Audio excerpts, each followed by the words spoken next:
Construction anarchique en RDC, particulièrement à Kinshasa, opération.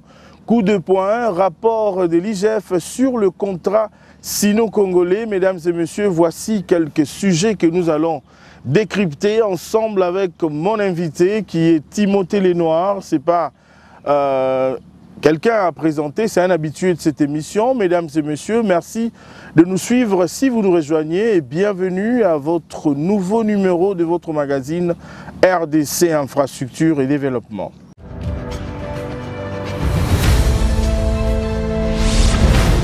Timothée Lenoir, merci d'avoir accepté de répondre à notre invitation. Bienvenue. Merci beaucoup pour l'invitation. J'ai saisi l'opportunité, comme c'est le mois de mars, oui, le mois de la femme. Comment dire, je souhaite une bonne fête pour toutes les femmes du monde, la femme africaine, particulièrement la femme en République démocratique du Congo. Oui, sans oublier évidemment surtout nos femmes ou encore la femme de l'Est de la République démocratique du Congo. Merci beaucoup Timothée Lenoir. Avec vous, nous allons devoir analyser quelques sujets qui sont d'actualité aujourd'hui. Aujourd'hui à Kinshasa, on parle des constructions anarchiques. Nous avons vécu dernièrement des inondations, des grandes inondations qui ont causé même près de 160 morts enregistrés ici à Kinshasa. Le gouverneur de la ville de Kinshasa, Gentilin Gobilambaka, et son vice, Jekoko Mulumba, ont débuté depuis le 25 janvier de cette année l'opération dit opération coup de poing à la baie d'Engaliema. Aujourd'hui, cette opération est en train de s'étendre à travers toute la ville de Kinshasa. Votre lecture par rapport à cette opération? Bon, écoutez, quant à cette opération, je sais que c'est une décision qui sort tout droit du gouvernement central. Il fallait nécessairement éviter des constructions anarchiques. Et puis vous êtes sans ignorer qu'avec le réchauffement climatique, avec Dame la pluie, aujourd'hui, vraiment la République démocratique du Congo, particulièrement Kinshasa, il faut éviter les constructions anarchiques. Je voulais tout simplement saisir cette opportunité au travers la question sur les constructions anarchiques avant d'entrer en profondeur par rapport à l'opération coup de poing, qui est accompagné par le gouverneur Gentilin Gobilambaka et le vice-gouverneur Gérard Mulumba Jekoko par rapport au dossier des baies d'Engaliema. Les baies d'Engaliema a deux volets. Nous avons le volet derrière les grands magasins, l'alimentation GG Mart. Mais là, je parle des baies d'Engaliema du côté UTEX Africa. D'ailleurs, c'est là ici d'ailleurs même que le gouverneur a lancé cette opération. Nous étions avec vous le 25 janvier le 25 janvier 2023. Oui. Cette année, oui, 2023. Oui. Mais là, maintenant, il y a une différence par rapport aux constructions anarchiques. J'ai suivi un Twitter de notre ministre national d'Urbanisme et Habitat, M. Pius Mabil, disant que non. Après, évidemment, les inondations, comme vous venez de soulever, c'est point qui est très capital. Il y a eu plus de 170 morts par rapport aux inondations. Les ministres de l'Urbanisme et Habitat, par rapport à une décision du gouvernement central, ont levé l'option qu'il fallait vraiment détruire les constructions anarchiques. Mais là, nous sommes en plein UTEX Africa. Nous sommes en train de remarquer tout autour de l'UTEX Africa, il y a des remblages qui se font et il y a même les lotissements qui se font. Derrière nous ici. Derrière nous ici, parce que vous remarquerez, les terrains où nous sommes là, où nous nous retrouvons, nous sommes réellement au bord du fleuve. À l'époque de l'ancien régime de Kabila, nous avons eu un ministre de l'Urbanisme et Habitat, Koko Niang. Koko Niang qui avait signé un arrêté disant que non, les baies d'Engaliema derrière UTEX Africa, c'est un terrain de l'État congolais depuis des années. Mais seulement par rapport aux études écologiques, par rapport au réchauffement climatique, par rapport au projet que dégage Texaf ou encore UTEX Africa dans les biosphères, c'est un terrain qu'on ne peut pas construire. On doit laisser ça comme ça à la disposition de l'UTEX Africa. Seulement ce qui est compliqué, toujours dans les cadres des constructions anarchiques, nous retrouvons un arrêt du ministère de l'Urbanisme et Habitat numéro 063, signé par le ministre Pius, qui donne l'autorisation qu'on pouvait construire dans les baies d'Engaliema derrière l'UTEX Africa. Je me dis, excusez-moi, c'est non-sens. Vous voyez comment les mamans maraîchères sont en train de travailler. Mais c'est un endroit qui doit rester comme ça pour permettre au fleuve de respirer, pour permettre à éviter aussi les inondations. D'ailleurs, j'ai saisi une fois de plus l'opportunité d'être reçu par votre émission, qui est une émission qui parle purement du développement et la reconstruction du Congo. Vous remarquerez là où nous sommes, l'eau ne sait plus respirer. Pourquoi? Parce que la rivière Mondjiba, Bassoko, Mondjiba, on a dévié la rivière. On a dévié la rivière, voire même les ponts Mondjiba n'arrivent plus à respirer. Ça veut dire la rivière Makelele qui ramène vers la rivière Mondjiba est en danger. Du fait qu'on a changé les lits d'Engaliema, ça veut dire qu'on a changé les routes. Aujourd'hui, ça pose problème.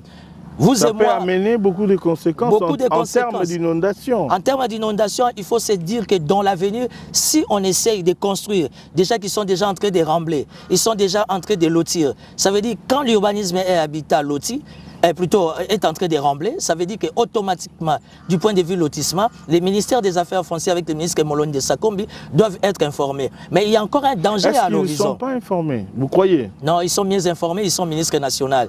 Nous sommes, d'abord Timothée Lenoir que je suis citoyen congolais. Je suis politique au sein de l'Union Sacrée. Nous avons un combat, c'est de tailler sur mesure la politique du chef de l'État. Nous avons un objectif, c'est d'accompagner l'État des droits. Vous avez remarqué qu'il y a une grande usine de captage d'eau de la régie des eaux. Oui, juste à côté de nous ici. Juste à côté de nous. Oui. Pratiquement, ça fait plus de 20 ans. Aujourd'hui, du fait qu'on a rétréci la rivière vers le pont Mondjiba, ça veut dire que cette usine ne sait plus trop respirer bien. Donc nous ne serons pas étonnés et que dans les jours à venir, l'usine bloque. Et pour votre information, cette usine de captage au niveau de l'ITEX Africa est en train de réanimer 9 communes. Sur 24 communes, ça réanime 9 communes. Ça veut dire aujourd'hui, avant de poser des actes, pour l'intérêt de la République au besoin, il faut savoir y réfléchir. Donc, on se retrouve devant une situation très ambiguë. On change les lits des baies d'Engaliema. Le pont Bassoko est étouffé avec le réchauffement climatique. Une fois qu'il y a une forte pluie, le pont Bassoko sera inondé. Voire même le président de la République ne pourra pas passer. Le premier ministre ne pourra pas passer. Nous, population, nous ne pourrons pas passer. Donc aujourd'hui, ce que vous voyez là, vous êtes témoins, c'est les remblages. Ça veut dire que ça fait partie de l'anarchie. Parce qu'on veut construire d'une manière anarchique. S'il vous plaît, s'il vous plaît. Cette émission, c'est une émission pédagogique. Tout à fait. Nous vous avons donné la voix parce que vous avez les éléments. Le propos n'engage que leurs auteurs, on dit. C'est-à-dire, vous avez des éléments, j'ai vu, il y a une documentation qu'on va illustrer. On va aussi illustrer, vous avez une documentation là. Mais ici, aujourd'hui, à qui la faute par rapport à ce désordre qui est en train de se faire dans cette zone? Vous allez montrer ça à l'opinion. Là, vous avez la rivière Bassoko qui est étouffée. Vous avez la clôture de l'ITEX Africa depuis 1926. Oui. Là, vous avez le pont Mondjiba qui est étouffé. Vous voyez les lits. Ça veut dire la rivière. Donc on a dévié les lits. On a dévié la direction de la rivière. De la rivière. Ce qui fait qu'aujourd'hui, le pont Mondjiba est étouffé. Avec une forte pluie, que vous le voulez ou pas, il y aura inondation. Et ce qui est compliqué, nous retrouvons la présence de la garde républicaine. La garde républicaine, c'est vrai, on va nous dire que non, c'est dans le cadre de la sécurité, mais pour votre information, l'ITEX Africa a toujours bénéficié de sa sécurité de gardiennage et de la police. Pourquoi la garde républicaine? Il semble que... C'est une frontière, il doit y avoir la garde républicaine. Il doit y avoir la garde républicaine, mais la garde républicaine doit rester dans ses limites. Quand la garde républicaine se retrouve dans les remblages, où déjà il y a un lotissement, ça veut dire qu'il y a un problème.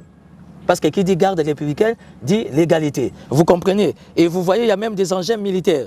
Vous avez un engin militaire qui est là. Mais s'il vous plaît, la garde républicaine ne donne pas des ordres sur le plan foncier et même sur le plan de l'aménagement du territoire. Alors là, il y a des autorités qui sont au-dessus, qui ont peut-être signé un arrêté, comme vous pouvez le dire. Non, je parle de l'arrêté 063. Comme vous venez de dire, l'essence, la quintessence même de votre émission, parce que votre émission a un état d'esprit pédagogique. Alors, il faudra expliquer l'opinion, que ce qui se passe autour de l'ITEX Africa, on veut faire des constructions anarchiques. Qu'est-ce que vous reprochez au ministre de l'urbanisme? Vous reprochez quoi? Je lui propose de retirer son arrêté 63. Vous proposez à qui? Vous proposez à qui? Au ministre de l'Urbanisme et Habitat Pius Mwabilo. Pourquoi? Parce que depuis l'ancien régime, l'ITEX Africa n'a jamais été, on n'a jamais construit sur les baies d'Engaliema. Et puis des deux, l'ITEX Africa est là depuis 1926. Et puis des trois, sur 100% du personnel de l'ITEX Africa. Vous êtes sans ignorer que le chef de l'État se bat de la manière que le secteur de l'emploi soit vraiment son vrai cheval de bataille. Nous sommes dans un pays dont le marché de l'emploi est maigre. Aujourd'hui, l'UTEX Africa, qui est la représentativité de la Belgique, avec un personnel à 98% congolais. Ça veut dire qu'aujourd'hui, les décideurs de la République démocratique du Congo, avant de prendre certaines décisions, ils doivent tenir compte de plusieurs indicateurs. Aujourd'hui, l'UTEX Africa est en train de vivre une spoliation dont je suis en train de crier tout haut au niveau du sommet, qui me soit permis au niveau du chef d'État, qui est d'ailleurs, comment dire, la première institution qui suit beaucoup cette émission, parce que cette émission accompagne la vision du chef d'État dans tous les secteurs pratiquement.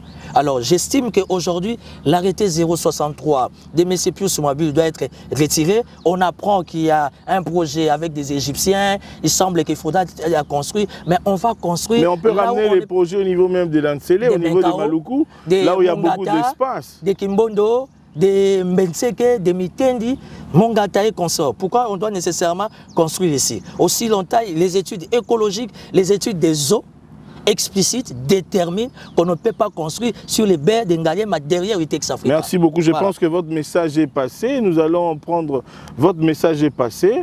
À qui est-ce que vous avez ciblé? Là, le propos ne vous engage que vous.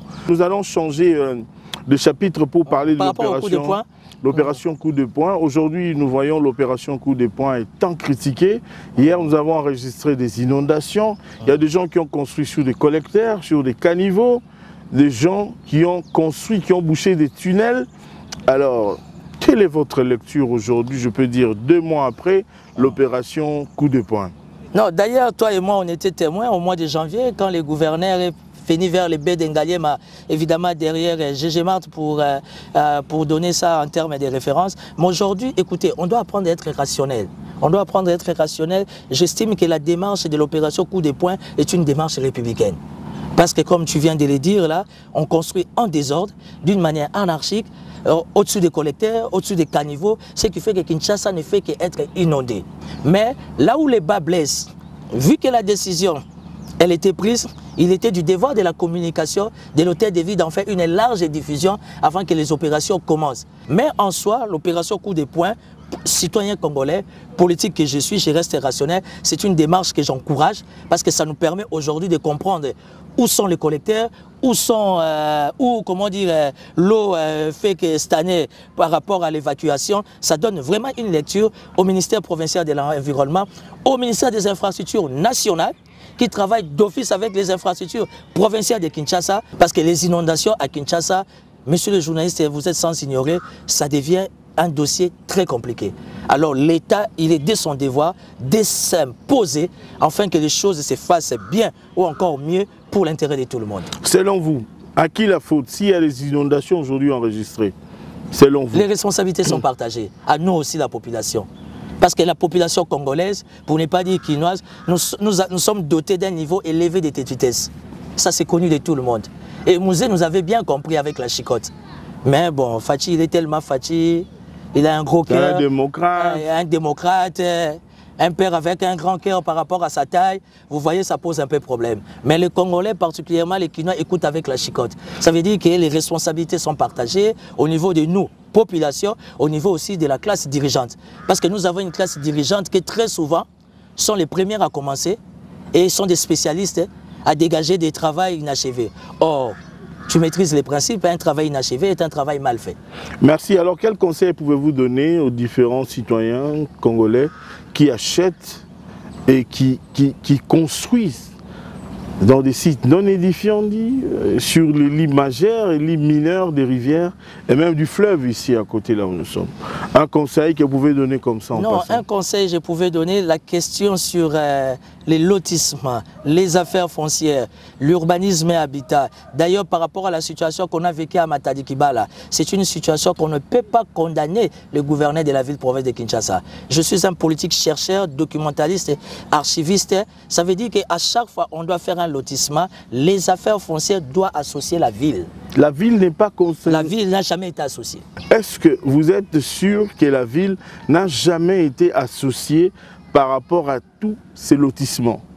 Je vous donne une information étant analyste politique et leader d'opinion. Oui, vous la tirez, la source de votre information, vous la tirez d'où? Je certifie. Je suis politique, je suis bien informé. Oui. Nulle part il y a eu lotissement, on voit la présence des experts de la ville. Vous savez ce qui est agréable, ce qui est intéressant de parler avec le gouverneur Ngobia parce qu'il est ouvert. Très ouvert, très rationnel. Il vous dit clairement, vous êtes politique, vous êtes communicateur. À chaque fois qu'il y a lotissement, l'hôtel de ville n'a jamais été associé. Même la question sur les baies d'Engalien, mais ici derrière UTX Africa. Quand l'urbanisme doit faire un arrêté, les experts de l'urbanisme doivent d'office travailler avec les experts de la ville pour réellement étudier la question. Mais si vous allez à l'hôtel de ville, les portes sont grandement ouvertes, vous verrez que l'hôtel de ville n'est informé ni d'Adam ni d'Ève. Ça veut dire que ça devient très complexe. Aujourd'hui, nous devions faire un effort d'aider notre classe dirigeante pour leur dire que non, s'il s'agit de questions qui touchent les intérêts de la res publica, il faut qu'ils apprennent à être rationnels, qu'il y ait des bonnes commissions, des commissions mixtes, conjointes, avec des spécialistes en la matière. Vous comprenez? Ça va nous épargner de beaucoup de choses. Aujourd'hui, nous sommes en 2023, il y a des inondations comme ça. Si on néglige, si on dit, bon, c'est pas mon affaire, c'est l'affaire de l'autre. D'ici 2025, d'ici 2030, la ville va exploser. Kinshasa va exploser. Donc il n'y a que le ministre des Infrastructures nationales, Alexis Guissaro, voilà, que j'ai salué en passant, le ministre d'État, ministre des Infrastructures. Je suis sa politique de près. Alexis Guissaro, que j'apprécie de loin, j'aime sa manière de faire. Quand c'est une situation, c'est un dossier, c'est une compétence qui comprend qu'il faudra associer la ville. C'est automatique. Et les ministres Giza, on ne sait pas arriver sur les lieux sans la présence de l'hôtel de ville. C'est ce qui donne même la beauté de Kinshasa Zéro Trou. Parce que Kinshasa Zéro Trou, ce n'est pas l'hôtel de ville. Oui, Kinshasa Zéro Trou, c'est le gouvernement national. Oui. Sous l'impulsion de lui-même, Sama Lukonde.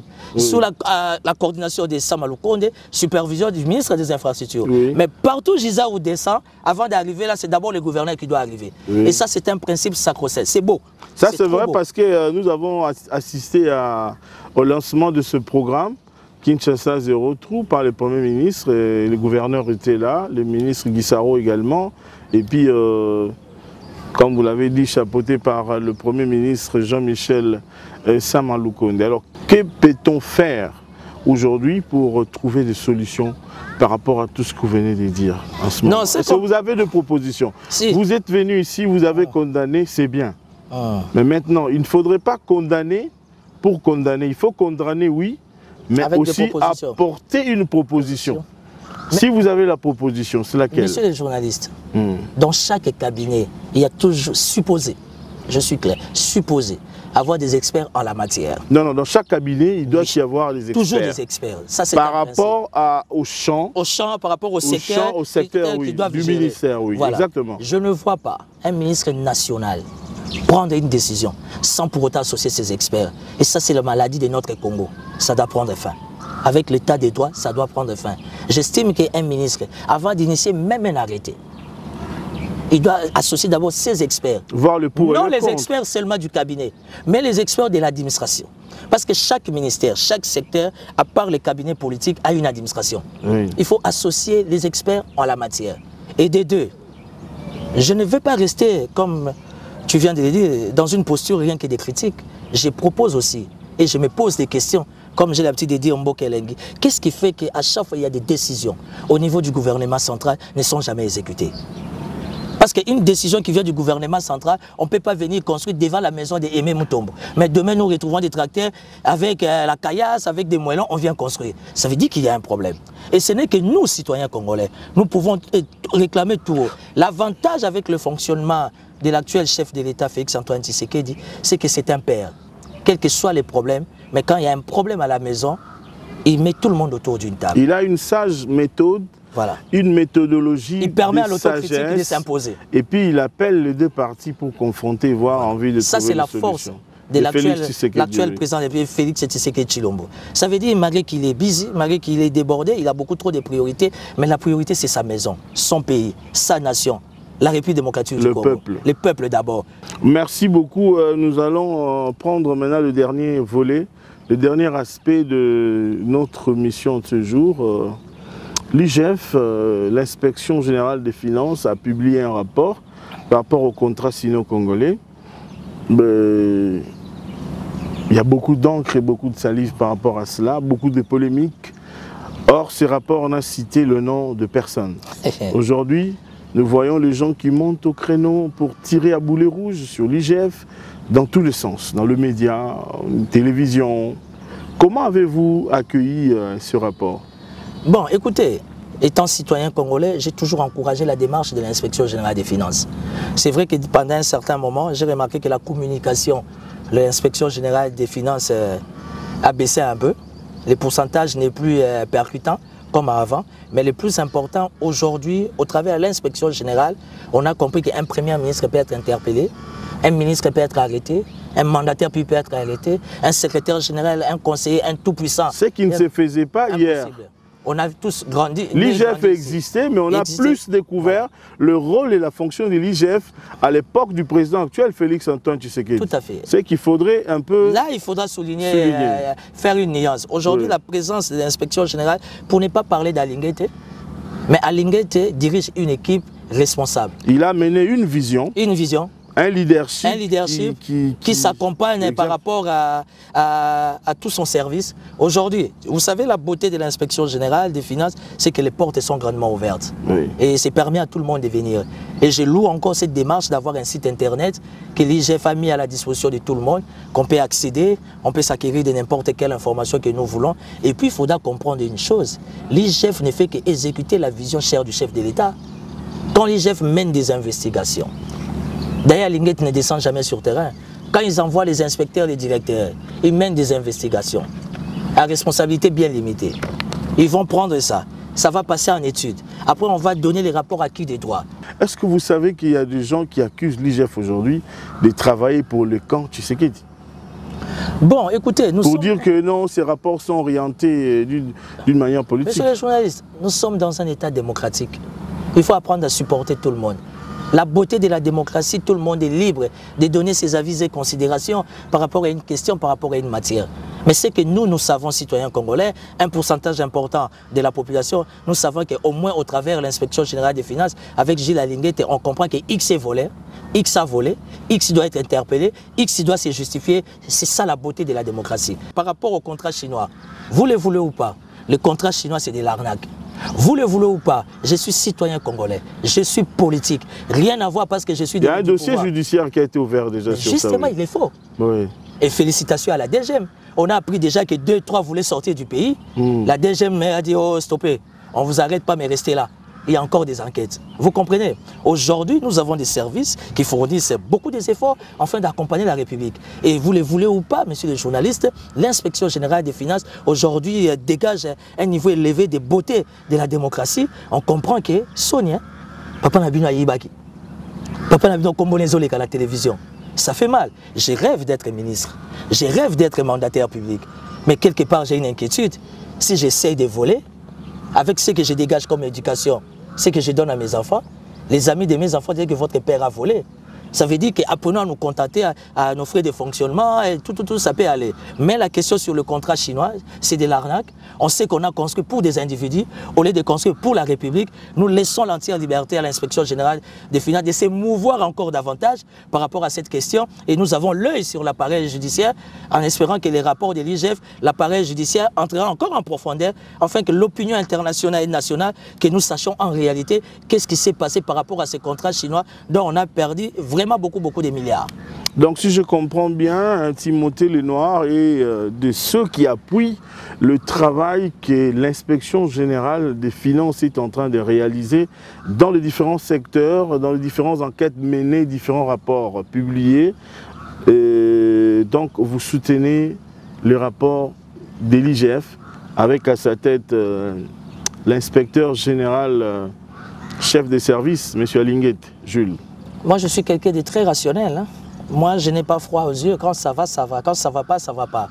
Aujourd'hui, l'IGF fait plaisir à la nation et ne cesse de faire plaisir à la nation. Donc on doit le soutenir. J'étais en Afrique du Sud. Je me suis retrouvé dans une discussion avec des amis étrangers. Bizarrement, on a cité le nom d'Alinguet par rapport à son travail, par rapport à ses investigations, même au niveau international. Je me suis retrouvé les amis des États-Unis, de la France, de la Belgique. Ils m'ont appelé pour dire que ces messieurs-là, ces services-là, l'inspection générale des finances, vous qui défendez la res publica, la République, il faut accompagner ces services. Au moins aujourd'hui, il y a une crainte. Il y a des limites. On ne sait plus bouffer l'argent de l'État n'importe comment. C'est parce qu'il y a une équipe costaud, une équipe tenace, une équipe, comment dire, vivante, qui accompagne l'inspection générale des finances qui a toujours existé.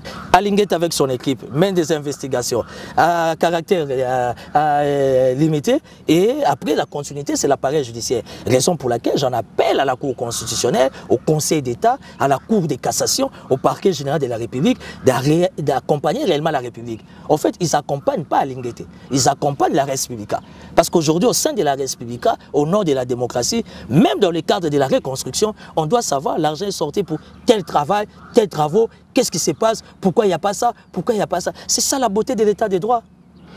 Merci beaucoup. Le propos de notre invité ne l'engage que lui, ça n'engage en rien l'émission. Mesdames et messieurs, nous sommes arrivés à la fin. Timothée Lenoir, vous êtes un habitué aussi, un des téléspectateurs qui suivent régulièrement cette émission. L'émission a totalisé 10 ans, nous sommes à la 10e année. Le 27 mai de cette année, nous serons au fleuve Congo pour souffler ensemble avec tous les invités et les frères. J'aimerais que vous puissiez apporter un témoignage par rapport au travail que nous faisons, par rapport à comment est-ce que vous trouvez l'émission. Et aujourd'hui, nous avons 10 ans. Tu sais, la force de cette émission, c'est que je suis un archiviste, un documentaliste, un chercheur. J'ai une de tes images que tu ne sais même pas. Je dois les retrouver dans mon téléphone. Tu y étais des passages et les chefs de l'État, Félix-Antoine Tshisekedi, qui passait, qui s'arrête pour t'encourager, pour te féliciter, ça veut dire que c'est beau. Soko yebi oyebi, soko yebi te yekola. Ça veut dire qu'oyebi et les résultats est palpable. Ça veut dire 10 ans ça s'est fait. Dans une maison, dans une vie de couple, vous avez un problème de naissance. Si vous avez un enfant qui totalise 10 ans, d'ailleurs c'est beau et ça mérite beaucoup de cadeaux, beaucoup d'attention. Du fait que ton émission n'a jamais eu une connotation politique, mais je demanderai à tout seigneur, à tout honneur, que la présidence de la République s'implique comme partenaire, pourquoi pas. Tu es dans, toutes les 26 provinces, sans parler de la capitale Kinshasa. Je connais la flexibilité des ministres Patrick Mouyaya, qui nous suit en ce moment, Mouyaya Zala. Sogalinga Zala, nous les cherchons dans des activités comme ça, parrainer cette activité de 10 ans. Pourquoi pas les ministres Gisard dans le cadre de la reconstruction? Parce que vous avez beaucoup accompagné les secteurs reconstruction de la République démocratique du Congo et au besoin, pourquoi pas la primature peut s'impliquer? Parce que c'est une émission qui aujourd'hui définit son caractère tout à fait particulier. Ça accompagne la République dans les chantiers, dans les grands travaux, avec beaucoup de risques, prendre des avions, avec une forte équipe que tu as autour de toi, jour et nuit, c'est pas facile. Moyennant zéro, pas de partenaires. Alors avec les 10 ans, si réellement on aime le Congo, si réellement nous voulons reconstruire le Congo, je trouve et je propose, même en commençant par le comité de gestion de la RTNC, que je félicite par rapport à leur gestion, ils peuvent vraiment parrainer cette activité. Ça sera beau et ça va motiver cette jeunesse montante qui vient juste derrière. Merci beaucoup Timothée Lenoir. Oui, nous avançons petit à petit. Grâce à Dieu, nous avons atteint le 10e année d'existence et cela va coïncider exactement le 23 mai 2023 parce que le tout premier numéro, je tiens à vous rappeler, de ce magazine a été diffusé le 23 mai 2013. Alors 23 mai 2013, 23 mai 2023, ça nous fait exactement 10 ans. Alors nous avons choisi pour célébrer cela, glorifier l'Éternel et partager un petit repas, organiser quelques activités au cours de cette soirée. La publication, nous allons publier un documentaire des grandes réalisations qui ont marqué ce quinquennat, les 5 ans, et puis la particularité, Timothée Lenoir, de cet anniversaire, le 10e, nous allons décerner aux 25 prix, c'est-à-dire mandataires, membres du gouvernement, personnalités politiques, toutes catégories confondues, 25 prix des personnalités, des entreprises, des ministres qui ont marqué l'année, pas l'année 2000, c'est-à-dire le quinquennat. Alors nous avons voulu un peu différencier, nuancer, c'est-à-dire présenter les gens qui ont marqué les quinquennats. Nous allons voir des politiciens. Nous n'allons pas divulguer la liste maintenant, mais vous allez recevoir chacun les prix de la reconstruction et du développement. Mais pour ne pas le dire, le chef de l'État, c'est le premier en série lui-même qui a marqué avec la gratuité de l'enseignement, par exemple. Aujourd'hui, les 145 territoires, beaucoup de projets, beaucoup de centres de santé, des hôpitaux. Je tiens à signaler aussi, parce que je parle de l'hôpital, ici à Mamaimo, bientôt les travaux vont se terminer. Un grand bâtiment qui est sorti des terres, là c'est la reconstruction, ce n'est pas la réhabilitation. Donc il y a beaucoup de choses qui ont été faites, mais nous allons prendre une sélection pour vous présenter un documentaire qui représente aujourd'hui beaucoup de ces réalisations. Et voilà, alors nous profitons aussi de l'occasion, mesdames et messieurs, vous qui avez défilé sur ces plateaux, vous qui avez de temps en temps intervenu ici, nous avons besoin de vos contributions pour réussir cet événement. Le fleuve Congo, vous savez, le fleuve Congo, c'est pas n'importe où, c'est une salle prestigieuse que nous avons pris, et il y a beaucoup par rapport à l'organisation de tout ce qui devrait se faire ce jour-là. Voilà pourquoi nous demandons votre soutien. Mesdames et messieurs, cette émission est terminée. Je vous rappelle que nous avons reçu Timothée Lenoir qui était notre invité. C'est un analyste politique, membre de l'Union Sacrée comme il est dit. Mais ici, nous n'avons pas parlé politique, nous avons parlé purement des aspects techniques. Vous l'avez suivi, mesdames et messieurs. Pour suivre cette émission plusieurs fois, vous pouvez vous abonner sur notre chaîne YouTube Aimé Mutombo. Vous allez retrouver cette émission. Restez scotchés au programme de la télévision nationale congolaise, la RTNC. Merci beaucoup et au prochain numéro.